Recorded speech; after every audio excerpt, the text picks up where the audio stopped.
Hi hello പുതിയൊരു വീഡിയോയിലേക്ക് എല്ലാവർക്കും സ്വാഗതം. ഇന്ന് നമ്മൾ ഇതുപോലെ ഒരു circular palazzo cutting and stitching ആണ് കാണിക്കുന്നത്.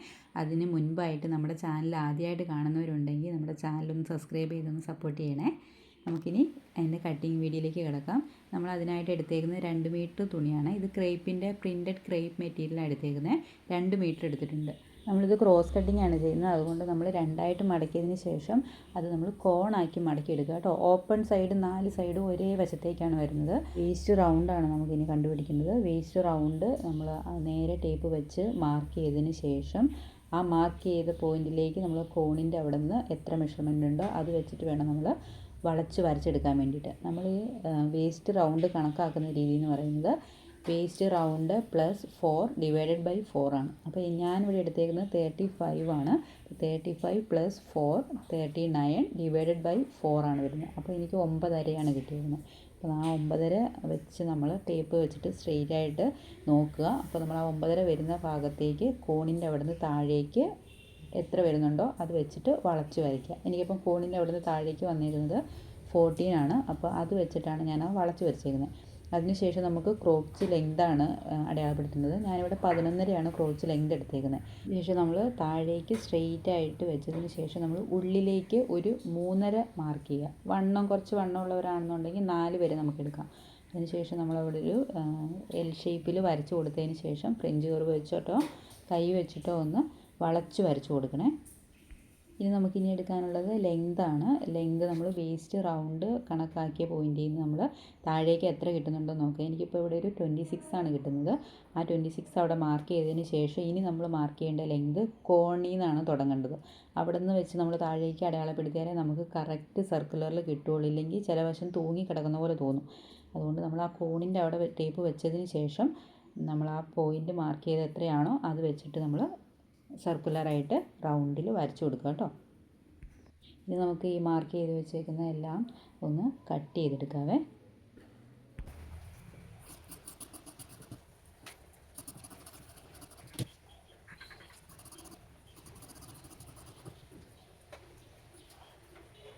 നമുക്കിതിൻ്റെ മുകളിലായിട്ട് ഇലാസ്റ്റിക് ഇടുന്ന പോർഷനിലേക്ക് ചെറിയൊരു പടിയുടെയും കൂടി ആവശ്യമുണ്ട്. നമുക്ക് അതുകൂടി ഒന്ന് കട്ട് ചെയ്തെടുക്കാം. ഞാനിപ്പോൾ ഒരു 4 ഇഞ്ച് വീതിയിലാണ് ഇത് കട്ട് ചെയ്തെടുക്കുന്നത്. ലെങ്ത് ഞാൻ മാർക്ക് ചെയ്തിട്ടില്ല. ലെങ്ത് നമ്മൾ വെച്ചതിന് ശേഷം അധികം ഉണ്ടെന്നുണ്ടെങ്കിൽ കട്ട് ചെയ്ത് മാറ്റിയാൽ മതിയേ. ഇത് നമുക്ക് സ്റ്റിച്ച് ചെയ്തെടുക്കുന്നത് എങ്ങനെയാണെന്ന് നോക്കാവേ. കട്ടിങ് വളരെ എളുപ്പമായിരുന്നില്ലേ? അതിലും എളുപ്പമാണ് കേട്ടോ സ്റ്റിച്ച് ചെയ്തെടുക്കാൻ വേണ്ടിയിട്ട്. അപ്പോൾ നമ്മൾ ആദ്യം തന്നെ ചെയ്യുന്നത് ക്രോച്ച് ജോയിൻ ചെയ്ത് കൊടുക്കുകയാണ്. 2 സൈഡിൻ്റെയും ക്രോച്ച് ജോയിൻ ചെയ്ത് കൊടുക്കുക. ശരിക്കും പറഞ്ഞാൽ നമുക്ക് വളരെ എളുപ്പത്തിന് ചെയ്തെടുക്കാൻ പറ്റുന്നൊരു സാധനം. 3-4 അടിപ്പ് കൊടുത്തു കഴിഞ്ഞാൽ നമ്മുടെ പലാസോ റെഡിയാണ് ഇവിടെ. ഇതിപ്പോൾ നമുക്ക് ക്രേപ്പിൽ മാത്രമല്ല കേട്ടോ, ഏത് മെറ്റീരിയലിലും നമുക്ക് ചെയ്തെടുക്കാൻ പറ്റും. കോട്ടണിലൊക്കെ ആണെങ്കിൽ പുറമേ ഇടാനും നല്ലതായിരിക്കും. ചെറിയ ഷർട്ടിൻ്റെ കൂടെയോ ക്രോപ്പ് ടോപ്പിൻ്റെ ഒക്കെ കൂടെ ഇടാനായിട്ട് നല്ലതായിരിക്കും കേട്ടോ. ഇപ്പം ഞാനിത് നേറ്റിക്ക് ഇടാനായിട്ട് യൂസ് ചെയ്യുന്നതായതുകൊണ്ടാണ് കുറഞ്ഞ തുണി ക്രേപ്പിൻ്റെ എടുത്തിട്ട് ഇങ്ങനെ ചെയ്യണം കേട്ടോ. ഇത് വളരെ കംഫർട്ടായിട്ടാണ് തോന്നിയത്. നിങ്ങൾ ഇതുപോലെ ചെയ്ത് നോക്കിയിട്ട് അഭിപ്രായങ്ങൾ കമൻറ്റായിട്ട് പറ കേട്ടോ.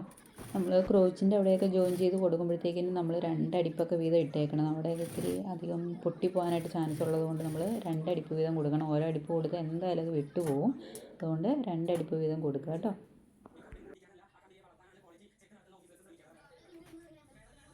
ക്രോച്ച് രണ്ടും ജോയിൻ ചെയ്ത് കൊടുക്കുമ്പോഴേക്കും നമുക്കിതാ ഇതുപോലെയാണ് കിട്ടുന്നത് കേട്ടോ. അതിനുശേഷം നമുക്ക് അടിവശം ഒന്ന് മടക്കി അടിച്ചു കൊടുക്കാം. 2 മടക്ക് മടക്കിയിട്ട് വേണം നമ്മൾ അടിക്കാൻ വേണ്ടിയിട്ട്.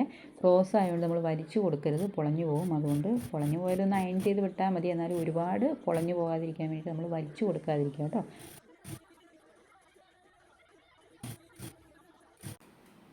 രണ്ട് കാലിൻ്റെ അടിവശം നമ്മൾ മടക്കി അടിച്ചെടുത്തിട്ടുണ്ട്.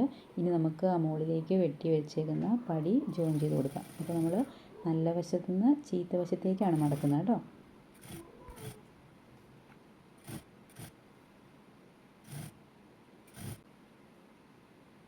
ഇനി അധികം വന്നേക്കുന്ന പീസ് ഉണ്ടെന്നുണ്ടെങ്കിൽ നമ്മളതൊന്ന് കറക്റ്റ് മാർക്ക് ചെയ്ത ശേഷം നമുക്കതൊന്ന് കട്ട് ചെയ്ത് കൊടുക്കാവേ.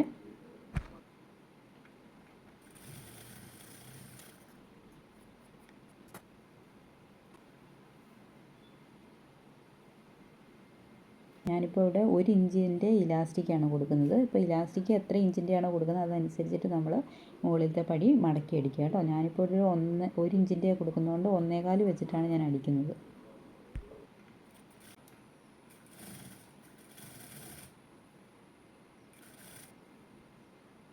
നമ്മൾ പടി അടിച്ച് നിർത്തുമ്പോഴത്തേക്കിനും ചെറിയൊരു ഗ്യാപ്പ് ഇട്ടതിന് ശേഷം മാത്രം അടിച്ച് നിർത്താം. നമുക്ക് ഇലാസ്റ്റിക് കയറ്റാനുള്ളൊരു ഗ്യാപ്പാണ്. അപ്പോൾ നമ്മൾ ഇലാസ്റ്റിക്കിൻ്റെ ലെങ്ത് എടുക്കേണ്ടത് നമ്മുടെ വേസ്റ്റ് റൗണ്ടിനെ ഒരു 3 ഇഞ്ചോ 4 ഇഞ്ചോ കുറച്ചിട്ട് വേണം ഇലാസ്റ്റിക് എടുക്കാൻ വേണ്ടി. എന്നിട്ട് നമുക്കത് പിന്ന് ഉപയോഗിച്ചൊന്ന് കയറ്റി കൊടുത്തതിന് ശേഷം നമുക്കതൊന്ന് നന്നായിട്ട് ജോയിൻ ചെയ്ത് കൊടുക്കാം. നന്നായിട്ട് കെട്ടിയിട്ട് നമ്മൾ ജോയിൻ ചെയ്ത് കൊടുക്കണം. എന്ന് വെച്ചാൽ ഈ സാധനം വലിഞ്ഞ് വരുമ്പം പൊട്ടിപ്പോകരുത്. ഒരടിപ്പൊക്കെ ഇട്ടാൽ ചിലപ്പം നമ്മൾ ഇട്ട് വരുമ്പോഴത്തേനും അത് പൊട്ടി ഇലാസ്റ്റിക് കയറി പോകും. അതുകൊണ്ട് നന്നായിട്ട് കെട്ടിയിട്ടിട്ട് അതൊന്ന് ലോക്ക് ചെയ്ത് കൊടുക്കുക കേട്ടോ. അതിന് ശേഷം നമുക്ക് ആ ഗ്യാപ്പ് ഒന്ന് അടിച്ചെടുക്കാം. ഇനി നമുക്ക് ആ ഇലാസ്റ്റിക്കിൻ്റെ മുകളിൽ കൂടെ വലിച്ച് വെച്ചിട്ട് ഒന്ന് അടിച്ചു കൊടുക്കാം. ഇതല്ലെങ്കിൽ ഇലാസ്റ്റിക് ഒന്ന് മറിഞ്ഞ് വരും. കുറച്ച് കെട്ട് സൈഡാണ് അടിച്ചു കൊടുക്കാൻ വരും. അത് വരാതിരിക്കാൻ വേണ്ടി ഇലാസ്റ്റിക് വലിച്ച് പിടിച്ചതിന് ശേഷം ഒന്ന് അടിച്ചു കൊടുക്കാം. സൈഡിൽ കൂടെ ഒന്ന് അടിച്ചു വിട്ടാൽ മതി. ഒരു 2 അടിപ്പ് വീതം അടിച്ചു വിട്ടാൽ മതിയേ.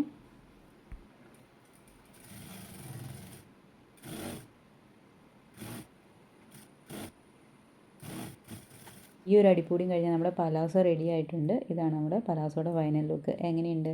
അപ്പോൾ എല്ലാവരും ചെയ്ത് നോക്കണം. സിമ്പിളായിട്ട് എല്ലാവർക്കും ചെയ്ത് നോക്കാം. വീട്ടിലിടാനാണെങ്കിലും പുറമെ ഇടാനാണെങ്കിലും അടിപൊളിയാണ് കേട്ടോ. അപ്പോൾ നമ്മുടെ വീഡിയോ ഇഷ്ടമായ എല്ലാവരും ഒന്ന് സപ്പോർട്ട് ചെയ്യണേ. Thank you for watching.